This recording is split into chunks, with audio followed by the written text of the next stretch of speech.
the show, everyone. So glad you're here. I've been waiting for you all week. It's been a very exciting week.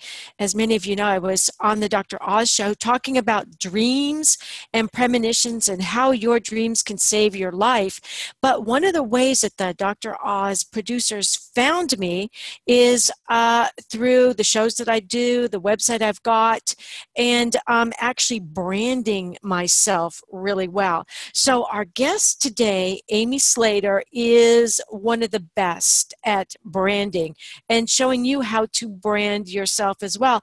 And she is the CEO and founder of Amy Slater Consulting. And she's going to be talking to us about a number of things, including what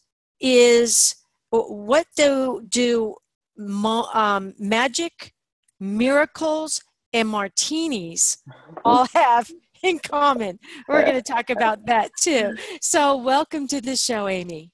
Hi, thank you so much for having me, Kat. So Amy, you've been doing this, and when I talk about this, I'm talking about consulting work. You also have been at the top of sales worldwide. You've been doing this for 25 years, so you really do know what you're doing. Since I was a baby. Since you were a baby. So tell us a little bit about what it is that you do. Sure. So I've spent the last 25 years really building a career in corporate America around sales and sales leadership. And I like to say I connect with people, and that's served me well over these last 25 years. And so much so that I started my own business at the end of 2016. So I do sales strategy and execution consulting. I do transformational life and business coaching. And then I also do public speaking in addition to my writing. So you're a very busy person. I like to say I have a full life. I try to avoid the word busy, but yes, I have a full life. Yeah. So, your mission is to improve and, transform culture wherever you are. Tell us a little bit about that, because that's a beautiful mission. Yeah, I have to say I think about transforming people through a positive mindset. And I certainly found this over the last couple of years in corporate America, that there's so much that's impacted by company culture.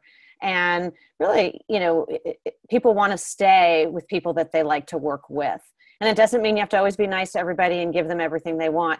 But if you acknowledge people and you appreciate what they do, and you use language that shows that kind of appreciation and recognition, it's amazing the kind of culture that you can create. And so I've become very passionate about that, certainly in the last several years. So you were also involved in media. You were a group vice president of media, entertainment, tech, comm, on and on and on and on. Tell us a little bit about that. Yeah, so I spent most of my career in high tech sales and sales leadership, and then I sort of migrated over to media technology. So really, it's how do you leverage the content and the information that you know about people that influences the way that they buy. So it helps different marketers really increase their brand and represent themselves across different media channels. So why is it important for our listeners to actually brand themselves? Why does it make any difference? To me, one of the most important things about brand is about building trust. That when someone hears your name or you walk in the door, that people know what it is that they're getting. And I have a real quick story, if I have time. I love stories. A quick story. I was visiting with my publicist in Nashville a couple of weekends ago, and doing some working on a video series, and I met his son, and he's 9 or something, and I was just told a story this morning. And she just tells it like it is. This is out of a 9-year-old's mouth. And I thought, that's so great that I want that to be my brand. And the fact that a 9-year-old recognizes that there isn't any BS, right? I am who I am. And that he recognized it even then. And so a brand really is all, that when you walk in that door, even before you walk in, people know who they're going to get, whether you're at work, whether you're at home or with your friends. They get the same person. And I think it's super important to live kind of that integrated life and integrated brand. That's a great story and a great message. So let's just kind of switch it around a little bit for our audience. We're always talking about you need to brand in order for you to do this, you to do that. But since you've been in 25 years of consulting and you have looked at other people's brands, what is it that you look for when you're looking for a specific person? How would you search someone out? How would their brand help you if you were looking for someone? Yeah, I think, first of all, it's about being authentic. That if what I see consistently across social media in particular, it's such a huge medium right now, social media, and anytime I look at somebody, that there's consistency. Consistency in their brand is so important, whether it's a product or a service, whatever it is that you do, you show up the same way every time. And to me, that's what it means to be authentic, that you show up the same way every time. And that's what I look for in terms of branding or hiring people or vendors, what have you, is that there's a consistency across that brand and that it's also, transparent and authentic. Mm-hmm. So if you had one tip you could give our audience today on starting to either brand themselves or to go back and look at what they've done and make sure that they have that consistency, what is the one tip that you would give them? I would say find people that you trust and recognize and see how your branding might differ or how it's similar. And to me, it's the best flattery. Sort of copying other people is the best form of flattery. So find others and ask questions of those people, and people are happy to share their experiences. And I think that that's really one of the best first steps that you can make, is to find someone that you want to build your brand that's similar to theirs, and you start there and you start to craft your own message. I've done that with my daughters on their own social media and LinkedIn as they're about to move into professions. I said, do you really want that picture out there on Facebook of you out late that night? No. So let's delete it. So really going in, and you have to manage it. You have to manage it a little bit. That's a great answer. Yeah. It's really important that you present yourself in the way that you want people to see you, and social media is so important now. Oh my goodness, you want to make sure that the pictures that are on there don't make you look like something that cat dragged in early in the morning. Get rid of those. Don't put them up there. There's no reason to do that. That's not authentic. So let's talk about your book. It is an Amazon best-selling book, Magic, Miracles, and Martinis, or it's moments. And then Magic, Miracles, and Martinis, all these M's. So what do moments, magic, miracles, and martinis all have in common? Well, besides starting with M's, because I like the alliteration, they all help answer the question, how to move forward in times of uncertainty. And when you slow down and you choose a positive mindset, and the martinis is representative of standing for something, then you can watch some great things unfold, and it can help you get through uncertain times. And, you find magic when you slow down, you have miracles when you slow down, and then you slow down and realize that you can actually move past pain.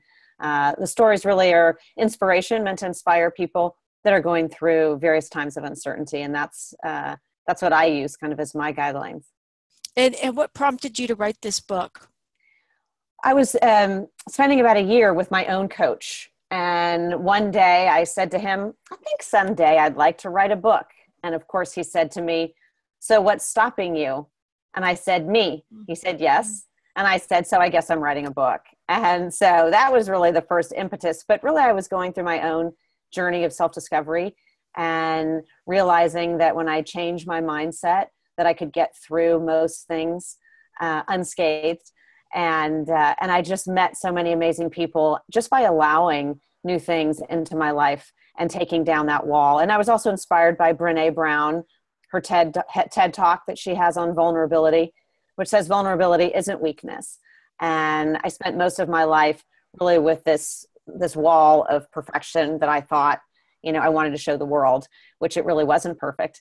And I found that once I let the wall down, I allowed, much more grace and magic into my life.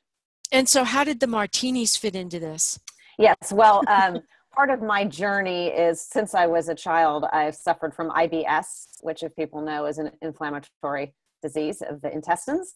And so at one point, my nutritionist said, you can't have this, and you can't have alcohol either, which I wasn't a big drinker, but when you can't have something, you actually want it. Yeah, you want it really bad. So I went a year and I didn't drink anything. And when I decided that it was time to drink again, I said, what do I drink? And she said, well, you should try potato vodka because it's gluten-free. And I thought, oh gosh, I couldn't have a lot of sweet mixers and things. I thought, okay, well, I'll try a dirty martini. So my signature drink has become an extra dirty vodka martini, potato vodka. And so really, I have it in the book, really, that it's okay to stand for something, because it's kind of awkward. I'd write about some stories when I was at a business dinner and I couldn't order wine or whatever everybody else was ordering. I ordered an extra dirty martini, and heads would swing and look at me like, who is this dirty lady? And you just can't be afraid to stand for something that might be different. And now whenever I show up with some of the same people, there's an extra dirty martini waiting for me. They don't have to wonder what it is that they need to order. I love that. That is so cute, because I love martinis too. I'm a martini girl, but I like the non-potato one. The regular ones. Yeah, I like just the regular ones. I like that softer taste. But so how can our audience get in touch with you, especially if they wanted you to help them with their branding, which again, I can't stress to the audience enough how important your branding is. It's you. It's the way you show up on the internet so that people can find you. Doesn't matter if you've got the most important message in the whole world if no one can find you. It doesn't matter, right? So the best way to find me is on my website, which is Amy Slater, Slater, consulting.com. There's a link that takes you straight to my email. There's a link also that takes you to Amazon and can show you where my book is as well. And then I have a blog there where I tell some additional stories, not just about my book, but some other stories and thoughts that I have on leadership and life and the magic. Oh, that's great. So, believe it or not, our time is up. It's amazing how quickly it goes, because it goes by fast. It does, especially when it's fun like this. So, let me ask you: is there one other thing you'd like to maybe share with the audience that I didn't touch on, but you think is important to them? I would say the other thing I think is super important is to have courage. That it's scary. It's scary, but when you step outside your comfort zone and you get the courage to do it, it's amazing the kinds of things that you find that come into your life. So be courageous and step outside of your comfort zone. Oh, I agree. I believe that when we step outside of our comfort zone, we grow. Oh, that's exactly right. We grow, and we have to grow sometimes we have to grow into what we're doing. We get the idea, and then we have to make it a part of us.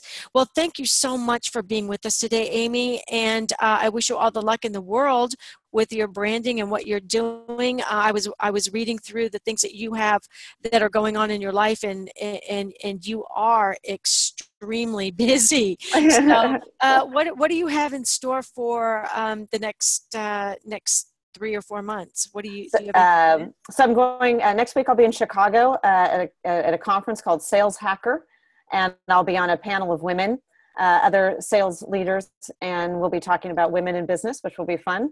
And then I will be heading off to New York to spend some time for a new consulting project that I have. And then in May, I'll be speaking at a high-tech conference here in San Francisco for a company called Aptus. And they have a platform for different sales technology. So those are a few things. And then I'm working on a fiction book as well. Oh, fiction. Cool. Okay, so thank you for joining us today. Thank you, everybody out there in the audience. And again, if you would like to see what Amy's doing, where she's going, who she's going to be with, just go to our website. And again, can you share the website with us one more time? Yes, it's Amy Slater, Slater, consulting.com. Great. So until next Monday, have a great week, everybody, and we'll see you then. Good night. Good night. Thank you.